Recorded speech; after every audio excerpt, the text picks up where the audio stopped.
Ang mabuting balita ng Panginoon, ayon kay San Mateo.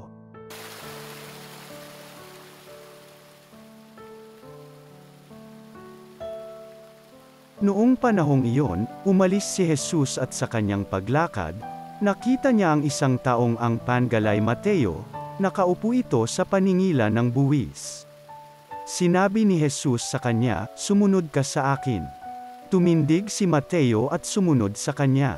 Nang si Jesus at ang kanyang mga alagad ay nasa bahay ni Mateo, dumating ang maraming public at mga makasalanan. At sila'y magkakasalong kumain. Nang makita ito ng mga Pariso, tinanong nila ang kanyang mga alagad, "Bakit sumasalo sa mga public at mga makasalanan ang inyong guro?" Narinig ito ni Jesus at siya ang sumagot, "Ang mga may sakit ang nangangailangan ng manggagamot, hindi ang mga walang sakit.